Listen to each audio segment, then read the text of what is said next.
Hello, my name is Razak Musbau, and you're welcome to Prime Sports. Now, let's start off with President Akufo-Addo because he has advised Kete Kweku and the Ghana Football Association to give the Black Stars technical team room to make their own decisions on players at the World Cup. According to the president, this will offer the technical handlers the room to take the best decisions for the best outcome at the World Cup. He made this call when the association, led by its president, paid a courtesy call to present the new Black Stars jersey to the president. That's an unusual choice. No World Cup has ever been played in that part of the world before. This is the first. It's a breakthrough for them. And my understanding is that they have gone out of their way to put up a really good, tournament. Facilities and everything here are first class. So we should have no grounds for complaint. The important thing is that all of us, the nation, that we give maximum support to our people, our young people, to go and give off their best. And if they are able to give off their best, they'll go far because Ghanaian footballers are amongst the best in the world. Of course, with the usual luck that you need in football. Instead of the thing hitting the bar, it goes in.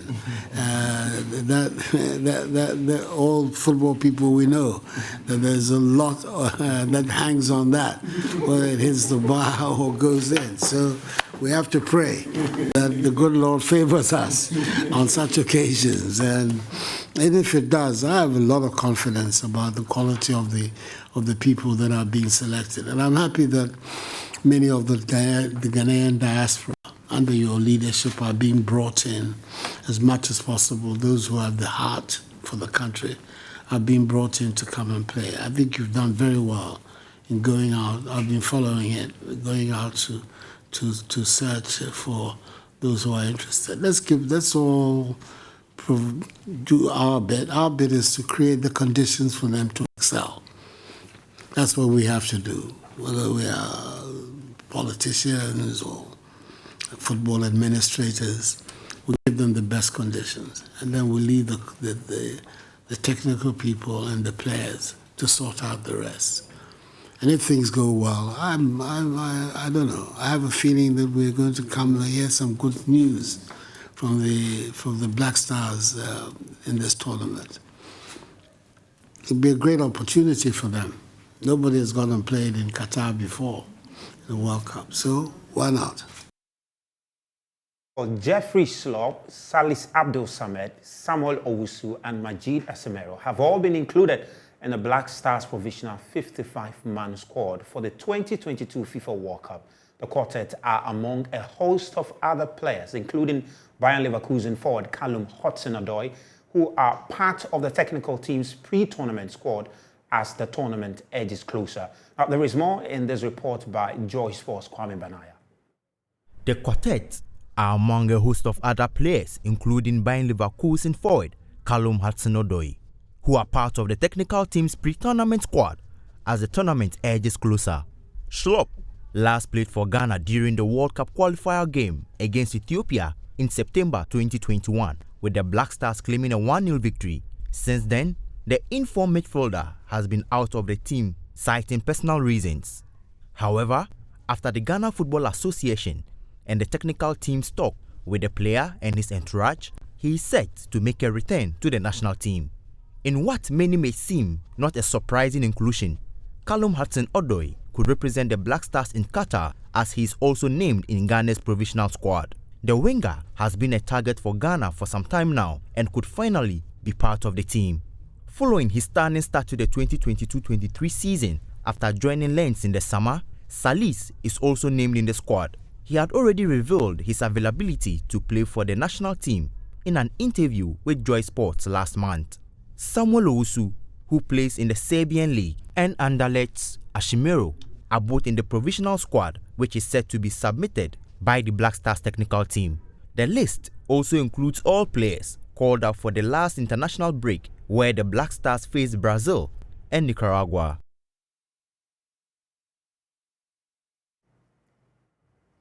Now, in 2014, Ghana made its third World Cup appearance in Brazil, led by former Black Stars captain Kwesi Appiah. A 23-man squad was presented at the Global Showpiece. And despite missing out in 2018, the country has secured a slot for the 2022 edition. Now, with only 30 days to the tournament in Qatar, we revisit the 2014 squad to assess the current state of each of the players head coach James Kwesi Appiah took to Brazil. Now, so let's start off with the goalkeepers. And you can see now, we had Fatau Dauda, we had Adam Larsen Kwarase, we had Stephen Adams making up the goalkeepers for that squad in 2014. But Fatau at the moment is retired, and he's a goalkeepers trainer at the Right to Dream Academy. And Adam Larsen Kwarase has also retired, and he is the sporting director of FC Oslo in Norway. Now, Stephen Adams is currently unattached. He was a former Indiana Stars goalkeeper there, but at the moment he's unattached and not sure where he's playing at the moment. Now, the defenders. Now, Samuel Inkum, clearly, currently playing in the Ghana Premier League for Heart of Folk. He's active. Daniel Opere, also active, played in Seren in Belgium. And Harrison Affle is also active and playing for Charlotte FC in the USA. And these were part of the defenders in that 2014 squad. Still on the defenders, John Boy was part of it. And of course, a lot of people remember John Boyd for that dollars, event there. And Jonathan Mensah, he's unattached at the moment. He was last playing in Saudi Arabia there, but he's currently not attached. Jonathan Mensah is still playing, is with Columbus Crew, and we understand his name is part of the 55-man squad, provisional squad that Otto Addo has submitted to FIFA. Now, Rashid Sumala also is currently playing at Al Mudathi in Qatar. He was also part of the defenders in 2014. Now, for the midfield, quite a very packed midfield, right? Now, Michael Essien clearly was part of the squad in 2014, and at the moment he's retired, and we understand he's part of the technical team of FC Nordsjælland in Denmark. He's part of the technical team there. And Sule Ali Muntari, until recently, was unattached, and but he was playing for Accra Folk. As of last season, he was playing for Accra Folk, and at the moment, he's unattached without a team. Now, Rabiu Mohammed, you can see at the moment he's also unattached there. And, just moving on a bit. And Kwejo Asamoah is also in there. At the moment, he's retired, and he now has announced that he's a football agent at the moment, you could see there. But let's just move on a bit, and you could see a few others still on the midfielders. Emmanuel Ajeman Bedu is also in there, and at the moment he's playing for Great Olympics in the Ghana League. And you have Efria Aqua, who is unattached without a team, as we understand. Christian Achu is in Turkey, is playing for Hatayspor in Turkey there. And for still on the midfielders, you can see Albert Adoma. He's almost always playing in the English Championship, and he's with Queen's Park Rangers. Andre Dede Ayew, who's currently the captain of the Black Stars, he's in Qatar with Al Sadd, and Mubarak Wakaso is also with KS Yupin in Belgium. These were the midfielders that made up James Kwesi Appiah's squad in 2014. And as far as the forwards are concerned, you had the big man himself, Baby Jet Asamoah Gyan there. At the moment, he's unattached, still looking whether he can make the squad for Qatar 2022. We wait to see how that pans out. But for Kevin Prince-Boateng, as of last season, he was with Hertha Berlin, and we understand he's still there in Germany. And Abdul Majid Waris was also part of the forwards who traveled to Brazil in the name of the Ghana national team. And he's in Cyprus at the moment with Famagusta, and Jordan Ayew also with Crystal Palace in England. So these were the forwards that were taken to Brazil in 2014 that made the squad for James Kwesi Appiah, and we just brought you up to speed relative to the current status of all of the players. But with 30 days to the World Cup, let's take a look at some of our World Cup moments. Now moving on, few days to commence the big event at KNUST, Director of Sports at the Kwame Nkrumah University of Science and Technology, Timothy Kwabena Mensah, has declared the university's readiness to host the upcoming GUSA Games. He was joined by the Ashanti Regional Acting Director of the National Sports Authority, Emmanuel Kojo Appiah, in touring the facilities to be used for the game. Live FM's Stephen Zando was with the team during the inspection and has come through with this report. After a 2-year hibernation due to the COVID-19 pandemic, which informed the suspension of university sports in Ghana, all is set now for the 2022 Ghana University Sports Association GUSA Games at KNUST.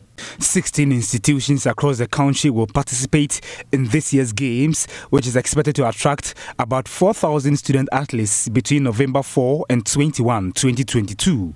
Ahead of the biennial sporting event, the acting Ashanti Regional Director of NSA, Emmanuel Kojo-Appiah, joined the Sports Director of KNUST, Timothy Kwabena-Mensah, to inspect the facilities that will be used for the games. Emmanuel Kojo-Appiah is impressed with the level of preparation for the games. Director General himself was supposed to be here, and the nature of his duty has taken him away. And then I was directed to come and stand in for him and then do this short inspection.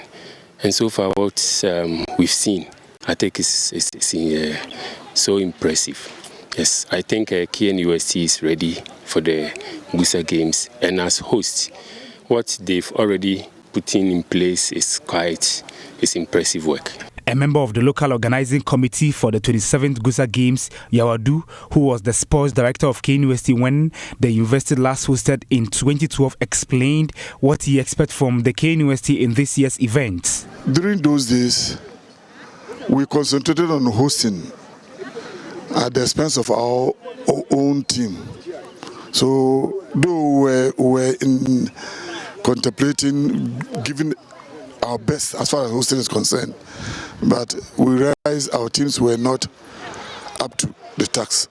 But now the teams are separated from the organization of the games. So this time I believe they will host and perform better than what happened in 2012. Director of Sports of KNUST, Timothy Kwabena-Mensah, declared the university is well prepared and ready to host another successful competition. We are ready to host the games.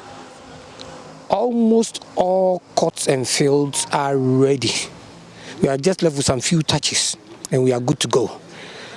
Then when we come to the athletes themselves, everybody is up there. As of now, we are playing friendly matches. You know, when you start playing friendly matches, it means you are ready.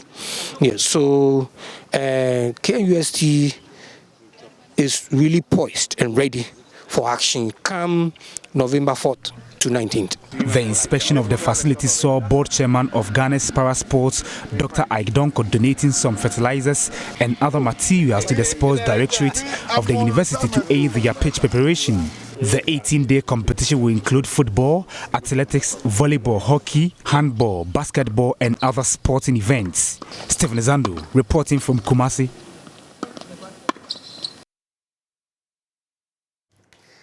To some other sports now, the Rowball Federation of Ghana is the body that has been mandated to developing and organizing rowball in Ghana. The federation is affiliated to International Rowball Federation, and they're organizing the first ever Rowball National Championship from 28th to 29th October in Accra. And joining me in studio is Godfrey Mensah Yawson Jr., who is the brands and commercial manager of the federation. Geoffrey, good to see you. Good to see you, Razak. Great. Let's talk about rowball. Tell me. I mean, I'm not sure our viewers are very much familiar with what sport you're talking about. What sport are we talking about? Okay, rowball is a very exciting sporting discipline that is in the country. It's actually a sporting discipline that combines skills from 3 different sporting disciplines. That's roller skates, basketball, and handball. So it's a team sport that combines the skills from these 3 sporting disciplines. Interesting, but then let's talk about how it is played. How is it played, basically? Okay, so rowball is played, every team has teams play has 6 players from each side. 6 players on each side. And the goal is to outscore the other team. And as you can see, the players are normally, they appear in certain equipment to prevent them from getting injured. Okay, so we can see a helmet. Yes, you can have a helmet, you have shin guards, you have arm guards, and have gloves and all that. So that is how rowball is played. And we can see the visuals, and it looks very interesting. Yes, it's actually played on any hard surface. So you can get it even on a wooden floor. You can play it on a concrete floor, and a cold towel, and even on ice. So we have rowball also on ice also. I mean, when was this introduced in Ghana? Okay, so rowball was introduced in Ghana about 4 years ago by a man known as Mr. Johnson Gamale Potofe. He introduced the game. He had experienced the game in India. So he brought the game from India to introduce onto Ghana. Interesting. And I mean, how popular has it since become? Since becoming Ghana? Okay, in terms of popularity, we can say that rowball is gradually on the ascendancy. Okay. Because as a new sport, we don't expect it to be so popular like football or the other game. But the level of popularity that rowball is gaining is something that is quite appreciable. And before then, it was seen as a recreational game. Okay. But now, the new crop of executives that have been brought onto the scene, we want to move rowball from one of the least financed and lesser known sports to one of the most recognizable sporting disciplines in the country. So that is the goal that we've set for ourselves, and we are working towards to increase the popularity. We understand there are already about 11 clubs across the country that are, partaking in this sport. Tell me about that. Yes, so there are 11 clubs in Ghana that are partaking in this sport, right from Greater Accra, Eastern Region, Western and Central, even to the North. Wow. Yeah, there are clubs there. So the game, though, is at its infantile stage, but the level of participation and excitement from people into it is something that is quite commendable. I mean, from the visuals, we saw pretty young people engaged in it. Is it only for young people? Well, it is not only for young people. So we have teams. So we have the under-11 team, we have the under-14 team, the under-17 team, and the senior team, which is people who are above 17. But the basic thing is that you should be someone who knows how to skate, because everything is done using the roller skates. So that's the basic requirement. And the good thing is that because of this, we are just setting up rowball clubs in the various schools. So if you are watching and you have a school that you want rowball club to be set in, you can kindly get in touch and we will do that for you. Let's talk about the championship, the national championship that's coming up. I mean, talk to me about that. Yes, I'm excited when I'm about to talk about the national championship, because the national championship is something that is going to be so interesting. It's happening on the 4th and the 5th of November. Okay. Actually, the date has been changed. Okay, the date has been changed, yes, from the 4th to the 5th of November. Okay. Yeah, and it's happening right here in Accra at the University of Ghana. Interesting. So on the 4th, what is happening? On the 4th, that is going to be the National Congress. So we're going to have a National Congress for the General Assembly of the Rowball Federation Ghana. And on that Congress, or at that Congress, we are going to present the strategic document governing rowball for the next 4 years in Ghana. So that's a very, very ambitious document that we are going to present to develop the sports into one of the most recognizable sports.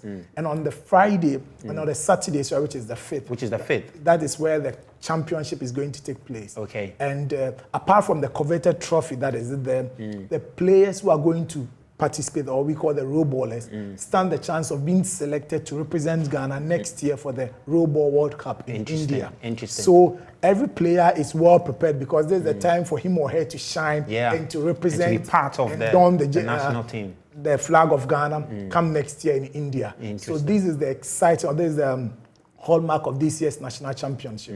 Interesting. Is this, you're talking about the national team, are we going to have a male national team and a female national team? Is that how it is arranged? Yeah, so we're going to have a male national team and we're going to have a female national team. So you can see how exciting. What would they be called, though?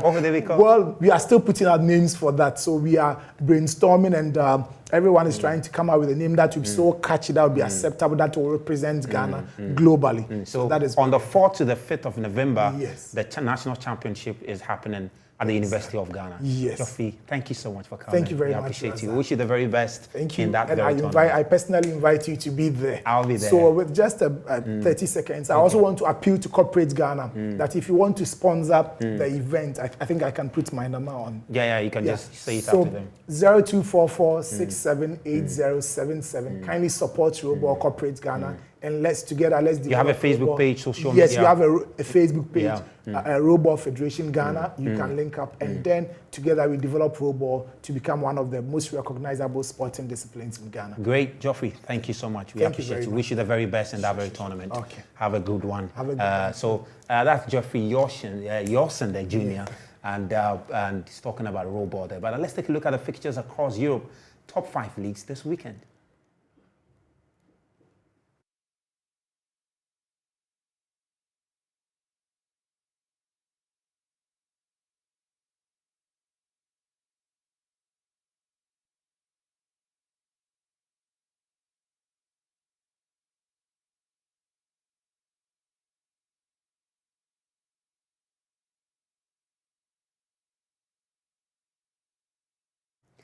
All right, well, we're just having some technical issues there. We'll bring you the fixtures in our subsequent bulletins, but this weekend promises to be a very packed one because Chelsea will be taking on Manchester United at the Stamford Bridge, and Manchester City will play Tottenham Hotspur. Well, we'll be back here again, God willing, on Monday, but tomorrow there is Sports Link on radio, and there is so much more even in the morning as far as sports review is concerned. Do have a wonderful weekend.